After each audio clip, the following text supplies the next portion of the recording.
జయ గురుదేవదత్త.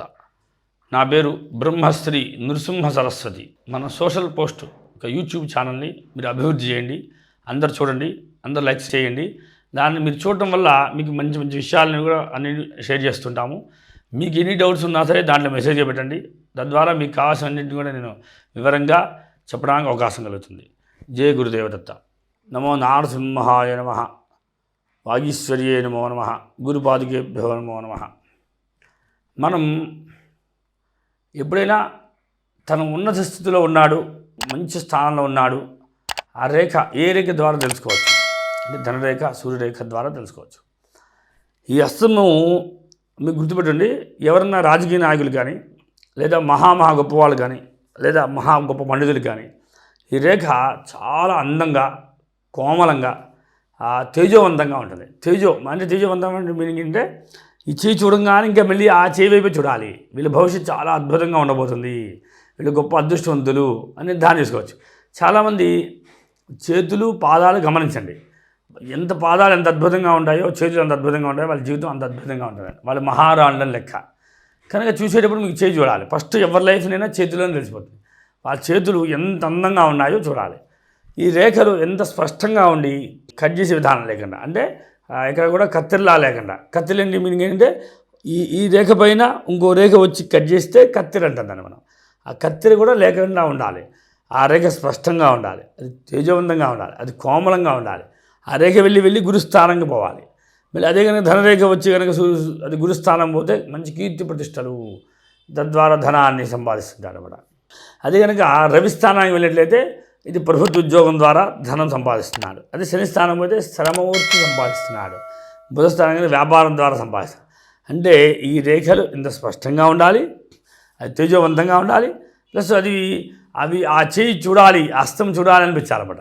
అలా ఎవరికైతే ఉంటుందో వారికి జీవితము చాలా ప్రశాంత జీవితాన్ని పొందుతారు, అంత మంచి ఆనందాన్ని కూడా పొందుతుంటారు.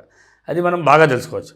అయితే ఇంకోటి విషయం అంటే ఎవరి రేఖలు అయితే కనుక స్పష్టంగా లేక, ఈ రేఖ లేకుండా, ఈ శీర్ష రేఖ లేకుండా, ఆయుధ రేఖ లేకుండా, ధనరేఖ లేకుండా, ఏ రేఖ లేకుండా ఉంటాడో వాడి జీవితము నార్మల్గా ఉంటుంది. అంటే చాలా తక్కువ ఉన్న స్థితిలో బతకడానికి అవకాశాలు ఉంటాయి. ఎన్ని రేఖలు ఎక్కువ ఉన్న కొద్దీ అంత జీవితం అంత అద్భుతంగా ఉంటుందని, ఇన్ని రేఖలు స్పష్టంగా కనబడితే ఆ జీవితం అంత చాలా కరెక్ట్గా ఉంటుంది లెక్క.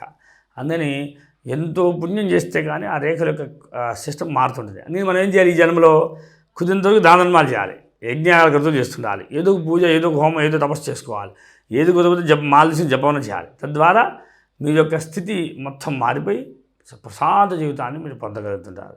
అందుకని హస్తసాముద్రికము మనం తయారు చేసింది కాదు. ఇది భగవంతుడు ప్రతి వ్యక్తి పుట్టేటప్పుడే తన చేతులకి లిఖింపజేసి పంపిస్తున్నాడు. అంటే జరగబోయేదంతా కూడా ఈ పుట్టంగానే చాలామంది అడుగుతుంటారు, జాతకము ఎప్పుడు రాయించాలండి అడుగుతుంటారు. జాతకం ఎప్పుడు రాయించని కాదు కాన్సెప్ట్. కూడా భగవంతుడు పుట్టంగానే చేతిలో రేఖలిస్తున్నాడంటే మనం కూడా పుట్టంగానే జాతకం రాయించుకోవాలి. అంటే అవన్నీ రాయించుకొని ఏవి ప్రమాదాలు రాబోతుందో తెలుసుకొని ఆ ప్రమాదాలు ఆ సమయంలో రాకుండా మీరు ప్రయత్నం చేస్తూ జీవితాన్ని ముందుకెళ్ళడానికి అవకాశాలు ఉంటాయి. అన్ని హస్తసామర్థ్యంలో చాలా గొప్ప విషయాలు కూడా. ఎవరి చేతులు అని చెప్పాను మృదువుగా, కోమలంగా, స్పష్టంగా ఉంటాయి, వారి యొక్క హస్తము చాలా అద్భుత ఫలితాన్ని ఇస్తుంది, మీరు గమనించవచ్చు. తద్వారా కొంతమందికి అసలు చేతులు రేఖలు కనబడదండి, కానీ వాడు కోటీశ్వరుడే ఉన్నాడు, మంచి ధనాన్ని సంపాదించాలి అంటే అతని రేఖలు కొన్ని సందర్భాల వల్ల, కొన్ని పనుల వల్ల అవి రఫ్ అయిపోయి ఉంటాయి, కానీ తన చేతిలో ఆ రేఖలు ఉంటాయి. ఎప్పుడు కనబడతాయి అంటారు, తెల్లవారుజాము లేచినప్పుడు చూస్తే 4 గంటల నుండి 5:30 చూస్తే స్పష్టంగా అందంగా అన్ని రేఖలు కూడా క్లియర్గా కనబడతాయి. మనం ఏ యోగం అనుభవించాలన్నా కూడా, ఇప్పుడు సువర్ణ యోగం అనుభవించాలి, మెడలో బంగారం వేసుకోవాలి అంటే ఆ సువర్ణాన్ని అనుభవించాలన్నా కూడా అందులో శుక్రుడు యొక్క పొజిషన్ బలంగా ఉండాలి. శుక్రుడు వీళ్ళకి బాగా అనుకూలించాలి, అప్పుడు మంచి ఉండిండే సువర్ణాన్ని వేసుకోవడం అవకాశం ఉంటుంది.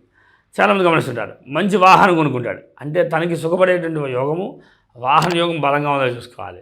చంద్రుడు బలం ఉండాలి. చంద్రుడు మనసు కరెక్ట్గా లేకపోతే వాడు బండి కొన్నా అందరిని గుద్దుతూ ఉంటాడు. అని చంద్రుడి యొక్క పొజిషన్ ఎలా ఉంది, తను మంచి అనుకూలిస్తాను లేదా చూసి ఈ చంద్రస్థానాన్ని బేస్ చేసుకొని తన వాహనం ద్వారా సుఖపడతాడు లేదా ఇబ్బంది పడతాడని తెలుసుకోవాలి.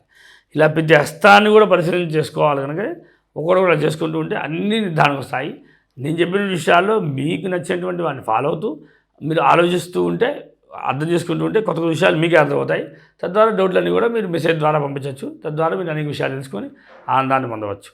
జయ గురుదేవ దత్త.